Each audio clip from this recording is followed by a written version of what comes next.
Olá, queridos, Nildo Moraes para mais um vídeo aqui nesse canal.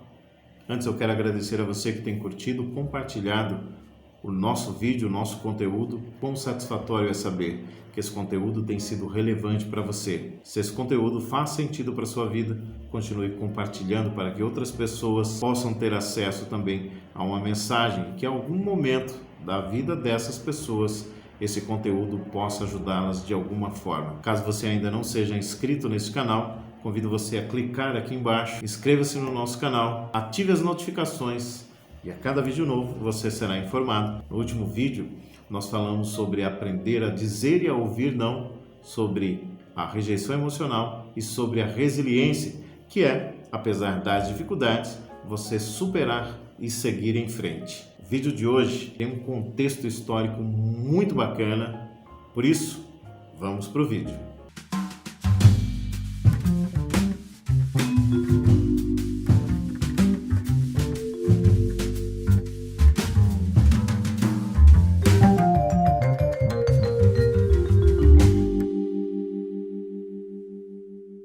Quando Jesus veio a este mundo, de acordo com Gálatas capítulo 4, versículo 4, mas na plenitude dos tempos, Deus enviou seu Filho, nascido de mulher, nascido sob a lei. Ou seja, Jesus Cristo, o nosso Salvador, nasceu, viveu a sua infância e a sua adolescência e até a sua fase adulta e a sua morte num contexto judaico. Sendo judeu, Jesus cumpria todos os costumes, todas as tradições. Ele foi circuncidado ao 8º dia.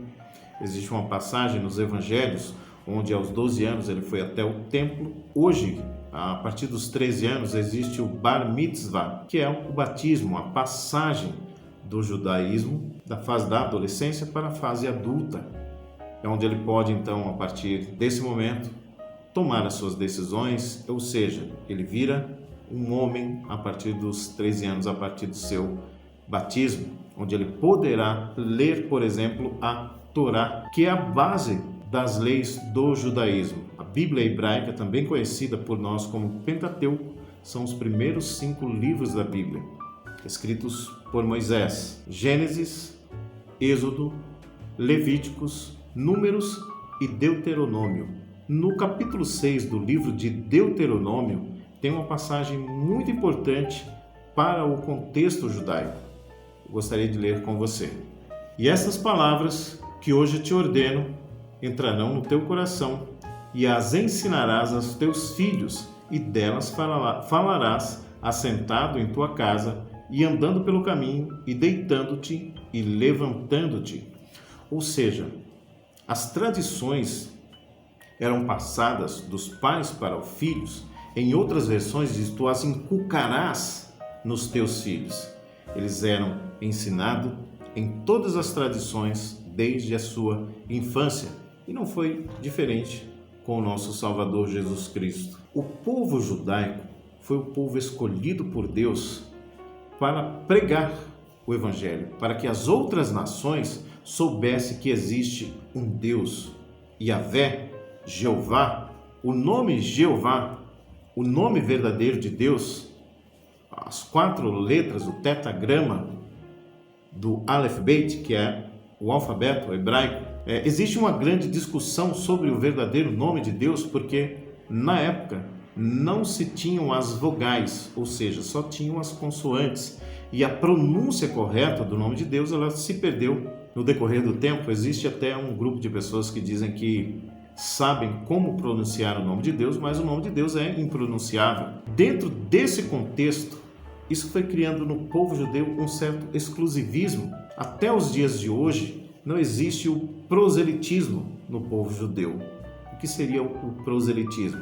É você, por exemplo, convidar alguém a falar da sua religião para outras pessoas. Então, o povo judeu, eles criaram, de certa forma, uma redoma ao redor deles, e eles foram, de fato, o povo escolhido por Deus para pregar o Evangelho, para anunciar as boas novas de que existe um Deus. Mas, dentro desse contexto, o povo começou a não se envolver com outras nações, e uma das nações que o povo judeu tinha mais ojeriza eram os samaritanos. Jesus tinha muita dificuldade quando ele passou para a sua fase adulta.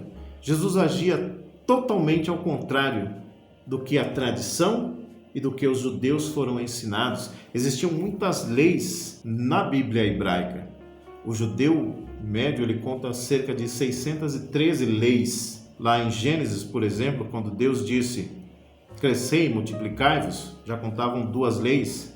Existiam muitas leis, as leis dietéticas de Levíticos, capítulo 11, que nós vamos abordar um pouco mais na frente. Existiam leis específicas para os pobres, para as viúvas, para as crianças, para as mulheres, para os sacerdotes, os 10 mandamentos. Quando nós ouvimos falar sobre leis, pensamos geralmente nos 10 mandamentos, mas ao todo, o contexto geral contava-se 613 leis. E Jesus, quando iniciou o seu ministério, por conta de toda essa tradição, tinha muitas dificuldades. Em uma das passagens, os fariseus chegam para os discípulos, porque Jesus estava ceando com pecadores, com publicanos. Os fariseus perguntam: por que o mestre de vocês ceia com pecadores? Jesus, ouvindo, disse: eu vim buscar aqueles que estão doentes, porque os sãos não precisam de médicos. Jesus agia totalmente de forma contrária ao que eles estavam acostumados. Em uma outra passagem muito importante, antes eu quero contextualizar um outro aspecto do contexto judaico. Eram as mulheres, que não era contada simplesmente na história, na genealogia. Eles eram o filho, o pai, o avô, mas eles nunca colocavam as mulheres que ficavam com um contexto à parte no povo judaico, nos costumes judeus. Uma passagem que eu gostaria de abordar, tratando desse tema das mulheres e tratando também do povo samaritano especificamente, está em São João, no capítulo 4, a partir do versículo 1. E quando o Senhor entendeu que os fariseus tinham ouvido que Jesus fazia e batizava mais discípulos do que João, ainda que Jesus mesmo não batizava, mas os seus discípulos, deixou a Judeia e foi outra vez para a Galileia, e era-lhe necessário passar por Samaria. Foi, pois, a uma cidade de Samaria chamada Sicar, junto da herdade que Jacó tinha dado a seu filho José. Ou seja, aquilo que eu havia falado, o contexto não passava pela mãe, mas do pai para o filho, e assim sucessivamente. E estava ali a fonte de Jacó. Jesus, pois, cansado do caminho, assentou-se assim junto da fonte. Era isso quase a hora sexta. Veio uma mulher de Samaria tirar água. Disse-lhe Jesus: dá-me de beber, porque os seus discípulos tinham ido à cidade comprar comida. Disse-lhe, pois, a mulher samaritana: como tu, sendo judeu, me pedes de beber a mim, que sou mulher e que sou samaritana? Porque os judeus não se comunicam com os samaritanos. Isso está aqui na Bíblia, no capítulo 4, no versículo 9. Jesus então responde e diz: se tu conheceras o dom de Deus e quem é o que te diz, dá-me de beber, tu lhe pedirias e ele te daria água viva. Para nós entendermos esse contexto, Jesus se aproximou de uma mulher, o que não era permitido perante o contexto e as tradições judaicas, e além disso, uma mulher samaritana. Em outras passagens também, Jesus inclusive tem alguns embates com os fariseus. Lá em Mateus, Jesus diz o seguinte sobre os fariseus: façam o que eles dizem para vocês fazerem, mas não façam o que eles fazem, porque eles falam uma coisa e fazem outra. Ou seja, a hipocrisia. Mas a última passagem que eu gostaria de abordar seria no capítulo 10 do livro de Atos. Atos, capítulo 10. Havia em Cesareia um homem por nome Cornélio, centurião da corte chamada italiana. Um centurião é um comandante da guarda romana que cuidava de 100 homens, basicamente. Piedoso e temente a Deus, com toda a sua casa, o qual fazia muitas esmolas ao povo e de contínuo orava a Deus. Este, quase à hora nona do dia, viu claramente numa visão um anjo de Deus que se dirigia para ele e dizia: Cornélio, o qual, fixando os olhos nele, muito atemorizado, disse: Que é, Senhor? E disse-lhe: As tuas orações e as tuas esmolas têm subido para a memória diante de Deus. Agora, pois, envia a Jope e manda chamar a Simão, que tem por sobrenome Pedro. Este está hospedado, e esse Pedro é o discípulo Pedro. Este está hospedado com certo Simão curtidor, que tem a sua casa junto ao mar.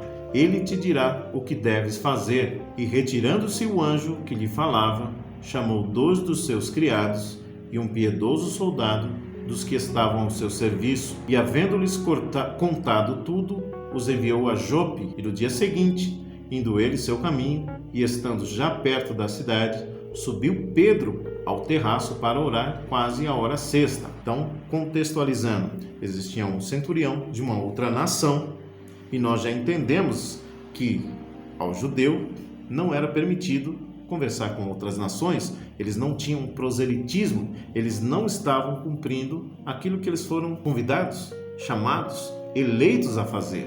No dia seguinte, indo eles a seu caminho, estando já perto da cidade, subiu Pedro ao terraço para orar, quase à hora sexta, e tendo fome, quis comer, e enquanto lhe preparavam, sobreveio-lhe um arrebatamento de sentidos, e viu o céu aberto, e que descia um vaso, como se fosse um grande lençol, atado pelas 4 pontas e vindo para a terra, no qual havia de todos os animais, quadrúpedes e feras e répteis da terra e aves do céu. E agora eu quero que você se lembre de um ponto específico que eu falei das leis dietéticas de Levíticos capítulo 11 e da tradição: tu as inculcarás na mente dos teus filhos. E foi-lhe dirigida uma voz: levanta-te, Pedro, mata e come. Mas Pedro disse: de modo nenhum, Senhor, porque nunca comi coisa alguma comum e imunda. Segunda vez lhe disse a voz: não faças tu comum ao que Deus purificou. Versículo 16: e aconteceu isso por 3 vezes, e o vaso tornou a recolher-se ao céu. Estando Pedro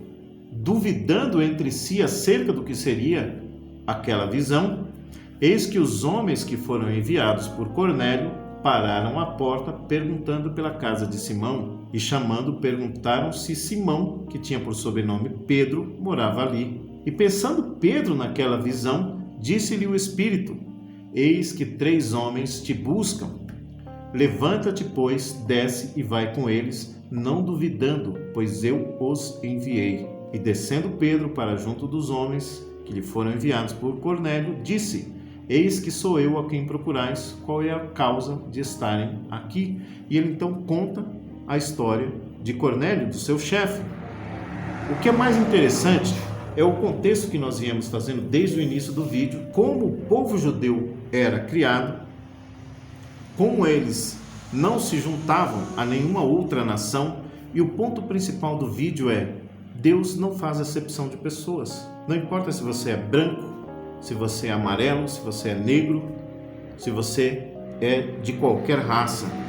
O Evangelho é para todas as pessoas. Muitas pessoas usam essa passagem como base de que Deus purificou os animais e agora nós podemos comer de absolutamente tudo. Será que isso é verdade?